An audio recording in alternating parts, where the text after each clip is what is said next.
Welcome back दोस्तों, क्या हाल है। एक और नए वीडियो में आप सभी लोगों का स्वागत है। तो आज हम क्या देखने वाले हैं, तो आज हम देखने वाले हैं कॉम्प्लेक्स नंबर सीरीज़ का लेक्चर नंबर 2। आई होप आपने जो पहला लेक्चर था वो देखा होगा। बहुत सारी चीज़ें हमने पहले लेक्चर में कवर की है। आई होप आप वो पहले देखें और तभी इसके बाद में ये लेक्चर देखें।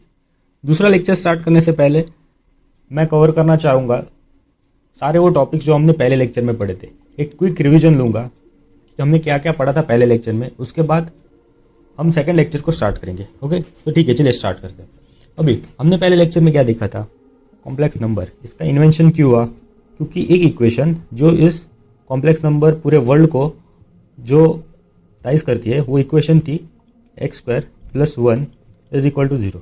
जब मैथमेटिशियंस इक्वेशंस को सॉल्व कर रहे थे तब उन्होंने देखा कि x² = -1, देन x = √(-1). उन्होंने देखा कि अंडर रूट में नेगेटिव के रूट्स जो है वो एग्जिस्ट ही नहीं करते थे। तो उसी रूट्स को एग्जिस्ट करने के लिए उन्होंने एक नई टर्म इंट्रोड्यूस की जिसको हम क्या कहते हैं, आयोटा। आयोटा की वैल्यू क्या होती है, √-1। आगे का जितना पार्ट है वो कम्प्लीटली इसी वैल्यू के ऊपर बेस्ड है और इसी के साथ हमको आगे खेलना है। ठीक है, इसके बाद हमने क्या पढ़ा, कॉम्प्लेक्स नंबर को कैसे रिप्रेजेंट करते हैं। जैसे z से रिप्रेजेंट करते हैं, उसमें रियल पार्ट होता है, इमेजनरी पार्ट होता है। रियल पार्ट को हम बोलते हैं a, इमेजनरी पार्ट को हम बोलते हैं b। ठीक है, ये बात होगी। उसके बाद हमने पढ़ा कि कॉम्प्लेक्स नंबर का कॉन्जुगेट होता है। कॉन्जुगेट मतलब ज़्यादा कुछ कॉम्प्लेक्स नहीं, कॉन्जुगेट मतलब सिर्फ इमेजनरी वाला जो पार्ट होता है उसकी बस साइन जो होती है वो चेंज हो जाती है। ये माइनस हो गया =IB, ये हो गया कॉन्जुगेट कॉम्प्लेक्स नंबर का। देन हमने क्या पढ़ा, हमने पढ़ा कि आयोटा की इंटीग्रल पावर्स, यानी कि अगर आयोटा की पावर में कोई भी बड़ा नंबर हो, फॉर एग्जांपल x, तो उसकी वैल्यू, फाइनल वैल्यू हमने निकालनी सीखी थी। वो जो फॉर्मूला था, जैसे बुक में हमको फॉर्मूला दिया है i/4n + r, इसी को हम सिंप्लीफाइड में अगर कहे, फॉर एग्जांपल अगर आयोटा की पावर x है, कितना भी बड़ा नंबर हो, मैंने आपको बताया था x को लेने का और x को डिवाइड मारने का किससे, 4 से, और जो कुछ भी रिमाइंडर बचता है, रिमाइंडर जो होता है r, उसको हमको आयोटा के ऊपर लगा देने का। और इसी के लिए हमने ऑलरेडी आयोटा के पहले 4 वैल्यूज लर्न करके रखे थे, जैसे कि i/1 = आयोटा, i/2 = -1,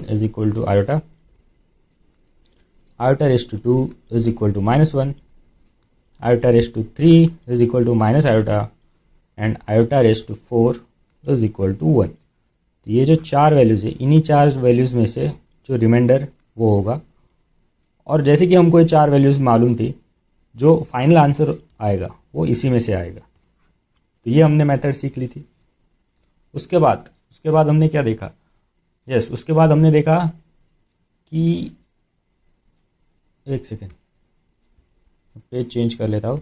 उसके बाद हमने क्या देखा कि वेरियस प्रॉपर्टीज़ ऑफ कॉन्जुगेट। मैंने आपको अलग अलग प्रॉपर्टीज़, अराउंड 10 के आसपास प्रॉपर्टीज़ है, वो सारे प्रॉपर्टीज़ आपके लर्न होने चाहिए। लर्न होने का एक बेहतर तरीका मैंने आपको बताया था कि सिर्फ अगर आप पढ़ोगे तो वो आपके ध्यान में नहीं रहेगा। उसके लिए आप कोई भी एग्जाम्पल लेना, एग्जाम्पल लेके उन प्रॉपर्टीज़ में रख कर देखना, और वो रिजल्ट्स आएंगे तभी आपको चीज़ें ध्यान में रहेगी और आप एग्ज़ाम हॉल में अच्छे से याद कर पाओगे। तो चलिए अभी स्टार्ट करते हैं हमारा एक्चुअल में lecture number 2। Lecture number 2 start करने से पहले मैं कुछ क्वेश्चंस लेके आया हूँ। ये क्वेश्चंस कम्प्लीटली बेस्ड है जो हमने पहला लेक्चर किया था उसके ऊपर। चलो ये क्वेश्चन देखो, i/57 + 1/i/125, इसका आंसर हमको निकालना है। बहुत इजी है, अगर आप खुद से पहले ट्राई कीजिएगा फिर आप ये सॉल्यूशन देखना। i/57 मैंने क्या बोला था, 57 को लेने का, डिवाइड मारने का किससे, 4 से। 4 × 1 = 4, एक बचता है 17, 4 × 4 = 16, रिमाइंडर हमारा क्या आया, 1। आयोटा के ऊपर रख देने का, i/1 = आयोटा। तो इस पूरे की वैल्यू हमको क्या मिली, इस पूरे की वैल्यू हमको मिली आयोटा। देन अब हम निकालेंगे i/125। 125 को हमने लिया, उसको डिवाइड मारा 4 से, हमको क्या मिलेगा, 4 × 3 = 12, फिर 5 नीचे आया, 5 आने के बाद 4 × 1 = 4, बचता है 1, इधर भी रिमाइंडर क्या बचा है, 1। मतलब उस पूरे की वैल्यू हमको क्या मिली, आयोटा। तो हम सिंप्लीफाइड फॉर्म में इस पूरे क्वेश्चन को कैसे लिख सकते हैं, आयोटा प्लस 1 बाय आयोटा, इसका हमें आंसर निकाला है। हम पहले क्रॉस मल्टीप्लाई करेंगे, iota square plus 1 divide by iota. Iota square की वैल्यू हमने लर्न करके रखी थी, मैंने आपको बताया था, ध्यान में रखना, जो कि होते हैं -1 plus 1 divide by iota. +1 -1 cut हो जाएंगे और हमको जो फाइनल आंसर मिलता है वो है 0, जो कि है ऑप्शन नंबर ए। बढ़ते हैं आगे। आई होप आपको ये समझ में आ गया होगा। यस, ये काफ़ी अच्छा क्वेश्चन है। If iota square is equal to -1, okay, ये हमको मालूम है, then the sum of iota square iota cube up to 1000 is what. देखो, अगर आप इस क्वेश्चन को ध्यान से देखोगे तो इन्होंने क्या बताया कि iota plus iota square plus iota cube plus iota raise to 4, इनका टोटल समेशन किया जा रहा है। इधर से आयोटा रेज़ टू 1 ऐसा कर करके वो लास्ट तक लेके जा रहे हैं, आयोटा रेज़ टू 999, उसके बाद आयोटा रेज़ टू 1000। तो अभी आप देखोगे इसको तो आपको क्या नज़र आएगा पैटर्न। अगर आपको इसको निकालना है ना तो पावर से ही हमको खेलना है। टोटल कितने पावर से, देखो अभी टोटल हमको हजार टर्म्स है, ठीक है ना, 1000 टर्म्स को अगर आप 4 से डिवाइड मारोगे, अगर 1000 टर्म्स को मैंने 4 से डिवाइड मारा तो हमको क्या मिलता है, 4 2 ज़ा 8, 9 10 20 बचे, 4 5 ज़ा 20 और ये बचा 0। मतलब रिमाइंडर क्या बचा है, रिमाइंडर कुछ नहीं बचा। मतलब मैं ये बोल सकता हूँ कि 1 से लेके 1000 ये जो सारे नंबर्स है ना वो 4 के पैकेट्स में है, ऐसे हम बोल सकते हैं। 4 के पैकेट्स में ऐसे हम बोल सकते हैं। मतलब पहले 4, उसके बाद ऐसे 4, ऐसे टोटल 250 पैकेट्स है, 250 पैकेट्स है टोटल। चलो ठीक है, हमको ये समझ में आया। और एक हमको चीज़ मालूम है कि अगर आयोटा के कॉन्जिक्यूटिव 4 टर्म्स की अगर आप एडिशन करते हो तो उसका आंसर क्या आता है। देखो मैं अभी आपको दिखाता हूँ। जैसे कि iota raise to 1 plus iota raise to 2 plus iota raise to 3 plus iota raise to 4, मतलब iota plus -1 plus minus iota plus 1।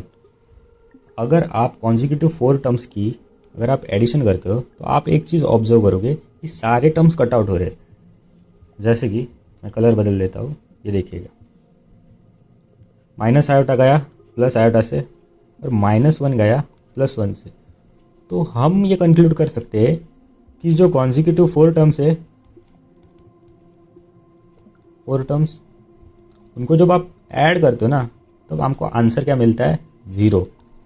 और इधर तो सारे जो 1 से लेके 1000 है वो सारे पैकेट्स में, किसके, 4 के पैकेट्स में।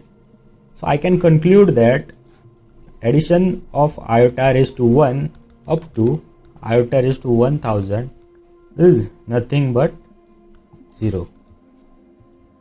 एकदम आसान भाषा में मैंने इस चीज़ को समझाने की कोशिश की है। आई होप आपको समझ में आ गया होगा। देखो सिंपल लॉजिक लगाया। इधर अगर आप देखोगे तो इधर हमको और कोई क्लू नहीं मिल रहा है, इधर हमको क्लू मिल रहा है तो सिर्फ पावर से क्लू मिल रहा है। और हमने पावर की अलग अलग पावर के बारे में, इंटीग्रल पावर के बारे में ऑलरेडी फर्स्ट लेक्चर में अलग अलग चीज़ें पढ़ी थी। मैंने उसी चीज़ों को बस ऑब्जर्व किया और इधर अप्लाई कर दिया। बढ़ते अगले क्वेश्चन की तरफ। यस, इफ, देखो थोड़ा दिखने में कॉम्प्लेक्स लगेगा, थोड़ा हार्ड लगेगा, बट ऐसा नहीं है। आप अगर ध्यान से देखोगे तो इसका भी सॉल्यूशन मैं आपको बताता हूँ। If 1 plus iota upon 1 minus iota raise to whole raise to m is equal to 1, then the least integral value of m, मतलब 1 plus iota upon 1 minus iota whole raise to m is equal to 1। तो अब हम क्या देख सकते हैं इधर कि इस पूरे पार्ट की पावर क्या होनी चाहिए, यानी कि m क्या होना चाहिए कि हमको आंसर जो मिला वो 1 मिलना चाहिए। ओके, तो इस जो लेफ्ट साइड का LHS का हमको पावर ऐसा क्या लेना चाहिए कि हमको 1 मिले और वही पावर हमको निकालनी है, यानी कि m निकालना है। लेफ्ट साइड काफ़ी कॉम्प्लिकेटेड दिख रहा है तो स्टूडेंट्स मैं पहले उसको सिंप्लीफाई कर लूँगा। हमेशा बताया था जब आप फ्रैक्शंस में देखते हो कॉम्प्लेक्स नंबर को तो पहले एक चीज़ करना, उनको रैशनलाइज करके लेना। रैशनलाइज कैसे करेंगे? ब्रैकेट के अंदर देखो अभी 1 plus iota upon 1 minus iota, bracket के अंदर मैं ऊपर नीचे 1 प्लस आयोटा से मल्टीप्लाई करूँगा, whole raise to m। Okay, अभी आप देखोगे ऊपर क्या आएगा, 1 प्लस आयोटा का whole square upon a plus B A minus B A square minus iota का स्क्वायर। Okay done. नीचे में क्या आएगा, 1 माइनस ऑफ -1 आएगा तो वो हो जाएगा +1। ठीक है, ऊपर में ये एक्सपांड हो गया a plus B whole bracket square फॉर्मूले से, ए स्क्वायर यानी कि एक सेकेंड, ए स्क्वायर यानी कि इधर आएगा A square plus 2ab plus B square, iota का स्क्वायर होता है -1। ओके ठीक है, हम इसको सॉल्व करेंगे आगे। हमें क्या मिलेगा, 2 आयोटा अपॉन 2 हो जाएंगे कट, तो बचता है क्या, सिर्फ आयोटा। और ये भूलना मत कि इसके पावर में m है। तो अभी आप बता सकते हो, देखो ये हमने लिख लिया LHS, तो अभी हम LHS को फिर से RHS के साथ इक्वेट करेंगे 1। तो इस पार्ट को देख के आप बता सकते हो कि m की वैल्यू क्या होनी चाहिए कि उसका आंसर 1 आएगा। हमने पहले ही पढ़ा था कि आयोटा के जो पावर्स होते हैं, मैं फिर से बताऊंगा कि पहले जो 4 पावर्स है आयोटा के वो आप ध्यान में रखना। आयोटा की पावर जब आप 4 करोगे तब आपको मालूम होगा आंसर आता है 1, इसीलिए the value of m in the answer is 4। I hope आपको ये क्वेश्चन समझ में आया होगा। अब बढ़ते हैं आगे अगले क्वेश्चन की तरफ। यस देखो ये क्वेश्चन भी सेम ही है, उसमें कुछ फ़र्क नहीं है, बस उधर 1 था, इधर क्या है, इधर -1 है। तो मैं आशा करता हूँ कि ये क्वेश्चन आप खुद सॉल्व कर सकते हो। ओके, ये क्वेश्चन आप खुद सॉल्व करना, होमवर्क देता हूँ मैं, खुद सॉल्व करके इसका जो आंसर है दोस्तों, इसका आंसर कमेंट में लिख देना, मैं ज़रूर उसको रिप्लाई दूंगा। एंड यस, सेम मेथड आप यूज़ करना जो मैंने पीछे यूज़ किया था, और इससे n की वैल्यू निकालना। ज़्यादा कुछ टफ नहीं है, बढ़ते हैं आगे।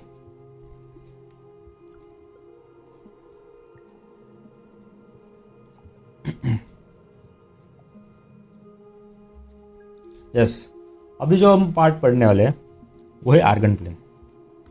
देखो अभी ध्यान से, बचपन से हमने क्या पढ़ा था, बचपन से यानी कि बोल लो 10th में, 9th-10th में हमने क्या पढ़ा था। देखो जो कार्टेशियन कोऑर्डिनेट सिस्टम थी, यानी कि जो जिसने ग्राफ बनाया उसने हमने क्या पढ़ा था, ग्राफ में कैसे होता है, राइट साइड में क्या होते हैं, सब रियल पॉजिटिव नंबर्स होते हैं, है ना, यानी कि +1 +2 +3। लेफ्ट साइड में क्या होते हैं, रियल नेगेटिव नंबर्स होते हैं, जैसे कि -1 -2 -3। उसी तरह ऊपर भी सेम होता है, ऊपर सारे पॉजिटिव रियल नंबर्स होते हैं और नीचे नेगेटिव रियल नंबर्स होते हैं। ठीक है, ये हमको मालूम है, लेकिन इसे हम कहते हैं कार्टेशियन कोऑर्डिनेट सिस्टम या XY प्लेन कह लो, इसे हम कहते हैं। लेकिन जब आप कॉम्प्लेक्स वर्ल्ड में आते हो, यानी कॉम्प्लेक्स नंबर की दुनिया में आते हो, तो एक अलग प्लेन आपको सीखने को मिलता है इधर, जिसे हम कहते हैं आर्गन प्लेन। पहले लेक्चर में हमने क्या देखा था कि किसी भी कॉम्प्लेक्स नंबर को हम कैसे रिप्रेजेंट करते हैं, Z से, Z = a + IB। अब आर्गन प्लेन क्या है, देखो जब आप किसी भी कॉम्प्लेक्स नंबर को ग्राफ पर रिप्रेजेंट करोगे, जैसे इस इमेज में अगर आप देखोगे, एक सेकेंड में कलर चेंज कर लेता हूँ, इमेज में आप देखोगे ये Z है, इस Z को उन्होंने फर्स्ट क्वाड्रेंट में रिप्रेजेंट किया है। तो वो कैसे करेंगे, अभी जो नॉर्मल प्लेन हमने पढ़ा था वो अलग है, और ये कॉम्प्लेक्स नंबर का जो प्लेन होता है वो अलग होता है, जिसको हम क्या कहते हैं, जिसको हम कहते हैं आर्गन प्लेन। अभी ध्यान से देखना, फॉर एग्जांपल ये अगर आर्गन प्लेन है तो उसके जो राइट साइड होता है, उसके राइट साइड, यानी कि राइट साइड से बेहतर होगा अगर आप बोल दो तो एक्स एक्सिस के ऊपर सारे रियल नंबर्स होते हैं, रियल नंबर्स, और जो वाई एक्सिस होता है, वाई एक्सिस जो होता है उधर सारे इमेजिनरी नंबर्स प्रेजेंट होते हैं, इमेजिनरी नंबर्स। ओके क्लियर है। जैसे कि फॉर एग्जांपल अगर मैं आपको बताऊँ, इधर आएगा iota, 2 iota, 3 iota, 4 iota. Okay clear है। नीचे आएगा -iota, -2 iota, -3 iota and so on. उसी तरह जो राइट साइड में एक्स एक्सिस के ऊपर जैसे मैंने बताया रियल पॉजिटिव नंबर होते हैं, जैसे कि +1 +2 +3 सो ऑन। अगर आप लेफ्ट साइड में आओगे तो उसी तरह नेगेटिव रियल नंबर्स होते हैं, जो कि है -1 -2 -3 and so on. I hope आपको ये आर्गन प्लेन का कंसेप्ट समझ में आया होगा। अभी हम बढ़ते हैं इस डायग्राम की, इस फोटो की ओर जो मैंने इधर लगाया है, वो अब हम देखते हैं। पहले मैं रफ करके लेता हूँ।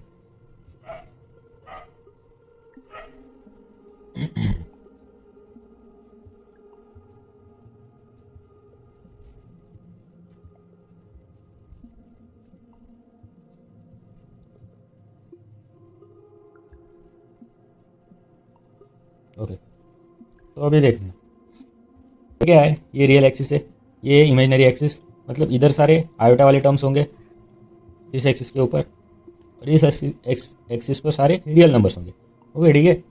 देखो ये जो a+id है वो a डिस्टेंस पे इधर से रियल नंबर है, और b डिस्टेंस पे जो आयोटा है उसको जब आप एक साथ लाओगे फर्स्ट क्वाड्रेंट में प्लॉट करोगे, ओरिजिन से जब आप उसको प्लॉट करोगे तो ऐसा आएगा। ठीक है, चलो अब भी आर्गन प्लेन समझने के बाद अगला जो इंपॉर्टेंट कंसेप्ट आता है वो होता है मॉड्यूलस। What is modulus? जैसे मैंने बताया था आर्गन प्लेन होता है, फिर से मैं बताऊंगा ताकि आपका रिविजन हो जाए।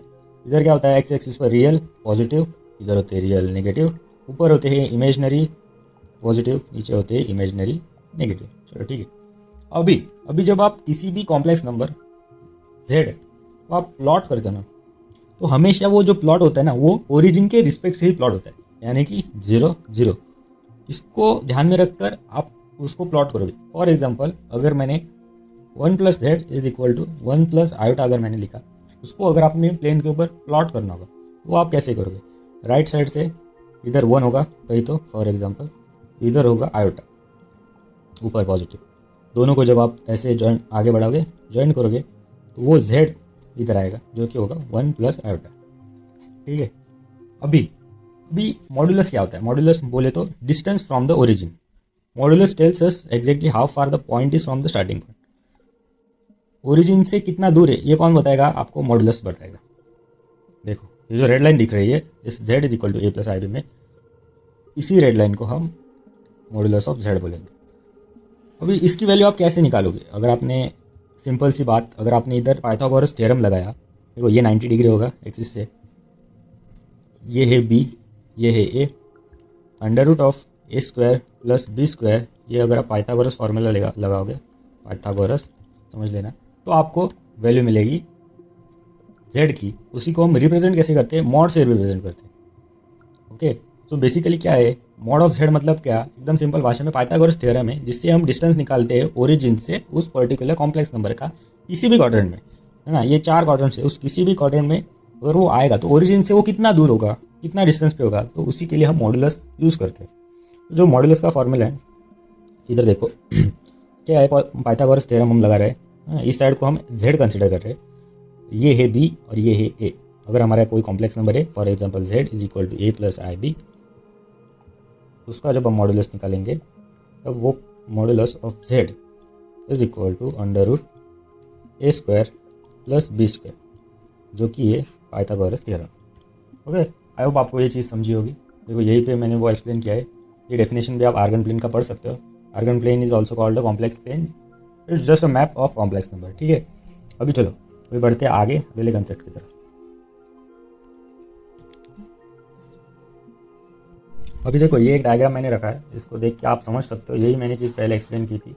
देखो ये रियल एक्सिस जो कि है एक्स एक्सिस, ये इमेजनरी एक्सिस जो कि है वाई एक्सिस, ऊपर में सारे इमेजनरी पॉजिटिव, नीचे इमेजनरी नेगेटिव, इधर रियल पॉजिटिव और इधर रियल नेगेटिव।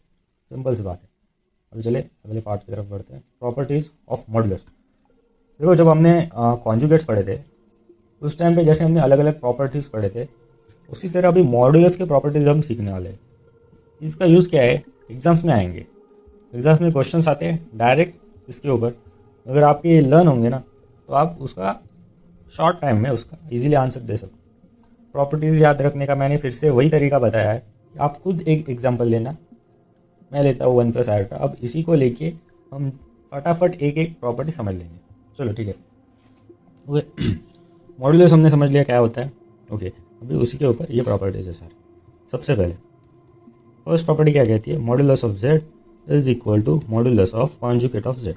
मतलब क्या, अगर 1 प्लस आयोटा लिया मैंने, सॉरी ओके, सबसे पहले मैंने अज्यूम किया 1 प्लस आयोटा, इसका अगर आप मॉड निकालोगे तो वो क्या आएगा, under root of 1 plus iota के साथ कोई नहीं है मतलब 1 है, under root of 1 square which is root of 2। Okay, अगर आप इसका कॉन्जुगेट निकालोगे 1 माइनस आयोटा, इसको अगर आप मॉडुलस निकालोगे, ओके ये हो गया मॉडुलस ऑफ जेड। कॉन्जुगेट का अगर आप मॉडुलस निकालोगे उसमें भी वही आता है 1 स्क्वायर।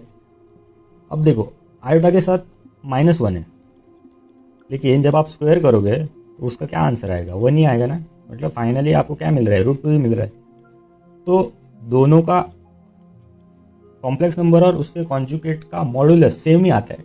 रीजन बीइंग दैट जब आप नेगेटिव साइन को लेते हो ना वो निकल जाते हैं क्योंकि इधर स्क्वायर है। ये हो गई फर्स्ट प्रॉपर्टी।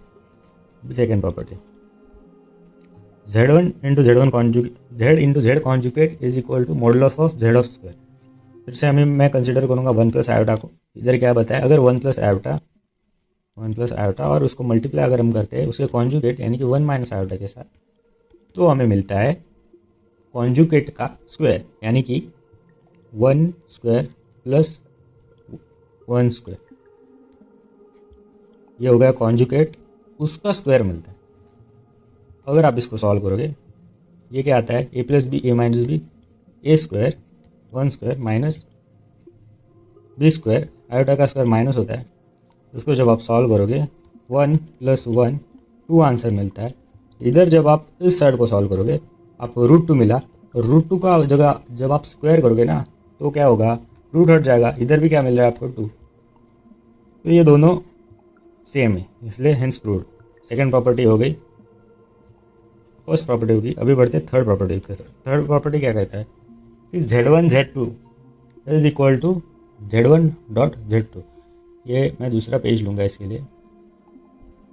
Z1 Z2 का modulus is equal to modulus of Z1 into modulus of Z2। Okay, Z1 into Z2 is equal to modulus of Z1 into modulus of Z2।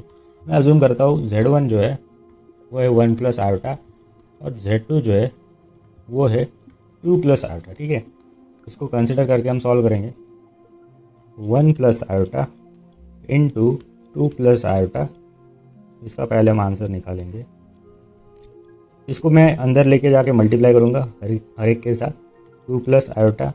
अब इसको लेके मैं मल्टीप्लाई करूँगा सबके साथ, plus 2 iota plus iota square जो कि होता है -1। ओके, 2 आयोटा प्लस आयोटा बन जाएंगे 3 आयोटा और 2 माइनस 1 बन जाएगा 1। तो हमको फाइनल आंसर क्या मिला, ये मिला। अभी ये हमने प्रूव किया LHS, अभी हम RHS प्रूव करेंगे। RHS के लिए क्या लेना है, हमको इंडिविजुअल मॉडुलस लेने। इसका अगर Z1 का अगर आप मॉडुलस निकालोगे तो वो क्या आएगा, 1 स्क्वायर प्लस 1 स्क्वायर जो कि होता है रूट 2। और इसका अगर आप मॉडुलस निकालोगे तो 2 का स्क्वायर 4 प्लस 1 का square 1 is equal to root 5। Okay, तो इनको डायरेक्टली मल्टीप्लाई करना है, रूट 2 और रूट 5 को। ये RHS में क्या करते हैं, रूट 2 इंटू रूट 5 हमें मिला रूट 10। ये हो गया फाइनल आंसर। अभी LHS का ये जो कॉम्प्लेक्स नंबर है इसका हम फाइनल स्टेप हमारे बची है जो कि क्या निकालना है, मॉडुलस निकालना है। इसका मॉडुलस क्या निकालोगे, under root of 3 square plus 1 square, मतलब under root of 9 plus 1 is equal to under root of 10। तो ये भी हमने प्रॉपर्टी देख ली। अगर देखो याद में रखो, अगर 2 कॉम्प्लेक्स नंबर है उसका अगर आप मल्टीप्लाई करके फिर आप उसका मॉडुलस निकालोगे तो उसी के इक्वल है कि आप इंडिविजुअल मॉडुलस निकाल रहे हो और उसका मल्टीप्लाई कर रहे हो। ओके, पीछे जाते हैं नेक्स्ट प्रॉपर्टी की तरफ। उसी तरह जैसे मल्टीप्लाई का हमने टेस्ट किया था उसी तरह आपको डिवीजन का भी टेस्ट करना है। अगर कोई कॉम्प्लेक्स नंबर है वही अज्यूम कर लो 1 plus iota upon 2 plus iota, और इस होल का अगर आपको मॉडुलस निकालना है तो वो इंडिविजुअल मॉड्यूलस के बराबर ही आएगा, जैसे कि ऐसे 1 plus iota upon 2 plus iota. इसके बाद एक फाइनल आपको रियल आंसर मिलेगा, रियल नंबर में आपको आंसर मिलेगा। ओके, उसको डिवाइड कर देना एक दूसरे के साथ और वो उसी के इक्वल आएगा, इसके इक्वल ही ये आंसर आएगा। ये आप देख सकते हो, ये प्रॉपर्टी 4 आपको ट्राई करके देखना। इधर मैं अगर सारी चीज़ें एक्सप्लेन करूँगा ना तो टाइम निकल जाएगा। अभी आप लेते हैं fifth property, z raise to n का modulus is equal to modulus of z raise to n। एक सेकेंड,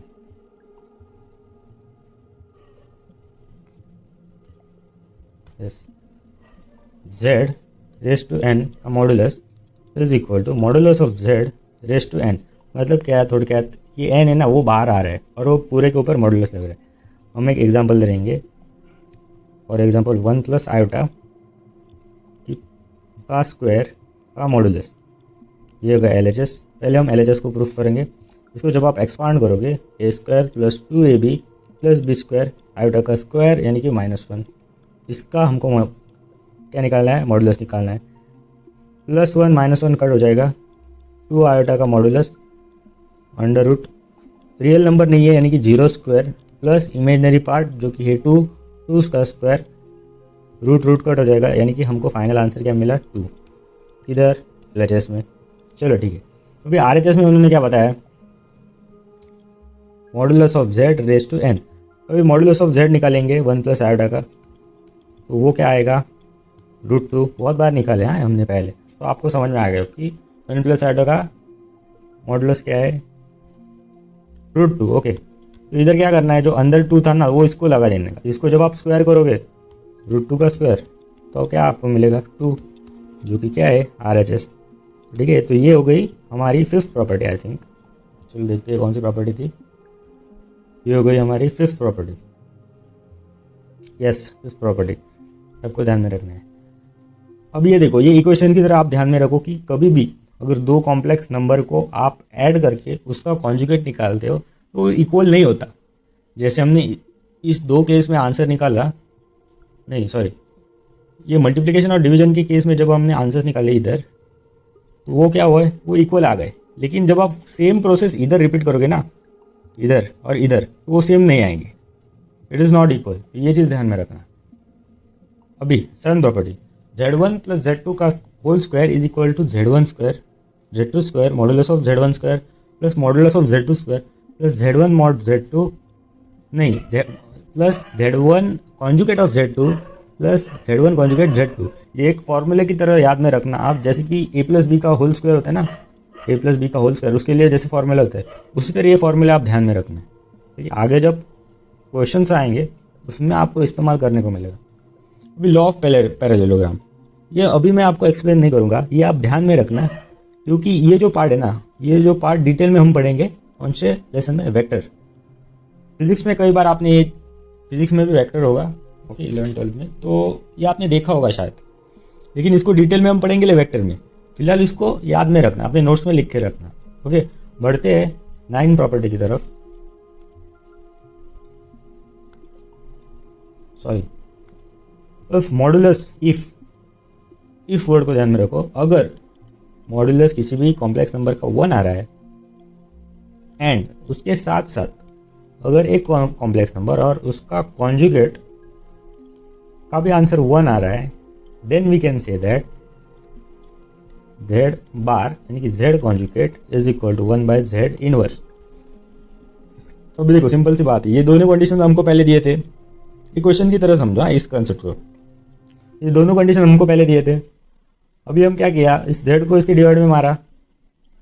ओके, तो हम क्या लिख सकते हैं, z is equal to z conjugate is equal to 1 by z। उसी तरह अब जब हम इसको ऊपर लाएंगे ना, तो जो 1 होता है ना वो -1 हो जाता है ना। वो एक कौन सी, ये प्रॉपर्टीज ऑफ इंडाइसिस है, अगर आप ध्यान से देखोगे तो दो कंडीशन हम लिख सकते हैं क्या, z conjugate is equal to 1 by z, ये प्लस है, हाँ प्लस z है, ये भी इधर +1 है, -1 नहीं है, +1 है। सो फाइनली हम क्या लिख सकते हैं, देखो ध्यान से, मैं फिर से लिखता हूँ इधर, मैं ये सब रफ कर देता हूँ। हम क्या लिख सकते हैं, z conjugate is equal to 1/z, उसी को हम लिख सकते हैं z conjugate is equal to z inverse, क्योंकि नीचे का जब ऊपर आता है जब इंडेक्स की जो पावर होती है ना वो हो जाती है नेगेटिव। ओके, अभी अगर इसका एग्जांपल लेना हो तो मैं क्या लिख सकता हूँ, देखो सोचो, ऐसा कोई भी नंबर जिसका मॉड्यूलस 1 आना चाहिए, इसका मतलब मैं ऐसा बोल सकता हूँ कि उसका रियल पार्ट 0 है। ओके, तो इमेजनरी में कॉम्प्लेक्स नंबर कंसिडर करता है z is equal to minus iota, कुछ नहीं है, मतलब 0, मतलब 0 के हमारा रियल पार्ट है। अगर आप इसका देखोगे, अगर आप इसका मॉड ऑफ z निकालोगे तो वो भी आएगा, क्या आएगा, 1 आएगा। चलो, पहली कंडीशन हो रही थी। और अगर आप इसका z इंटू z कॉन्जुगेट निकालोगे तो वो आएगा minus iota multiplied by conjugate होगा आयोटा, इसका हमको आंसर मिलता है -(-1) यानी कि +1। ओके, तो ये बराबर हमने क्वेश्चन लिया जो दोनों कंडीशन सेटिस्फाई कर रहा है, क्या मॉडुलस भी 1 आ रहा है और इन दोनों का प्रोडक्ट भी 1 आ रहा है। तो अब इस पर वो हम चीज़ ट्राई करेंगे, क्या, देन हमको क्या बताया था, z conjugate is equal to 1/z, यानी कि माइनस आयोटा को हम कैसे लिख सकते हैं, 1/आयोटा। वो कैसे, अगर आपको इसको, अगर आप रैशनलाइज जब आप करोगे ना, इसको ऊपर और नीचे आयोटा से मल्टीप्लाई करके, नीचे आएगा -1, ऊपर आएगा आयोटा, यानी कि माइनस आयोटा। ओके, उसी तरह आप क्या लिख सकते हो, दूसरी चीज़ आप क्या लिख सकते हो, mod of z is equal to z inverse, यानी कि z of conjugate of z क्या आएगा, हमने जो एग्जांपल लिया था उसका माइनस आयोटा का कॉन्जुगेट आएगा plus iota is equal to minus iota raise to -1, raise to -1 मतलब ये फ्रैक्शन में अपन माइनस आयोटा, सॉरी ये 1 है, एक सेकेंड। ओके, माइनस आयोटा, इसको भी जब आप रैशनलाइज करोगे ऊपर नीचे आयोटा से मल्टीप्लाई करके, ऑलरेडी माइनस है, नीचे में -1 आएगा, ऑलरेडी बाहर माइनस था, इधर 1 आएगा, माइनस माइनस कट होकर प्लस बन जाएगा, तो आपको आंसर क्या मिलता है, +1।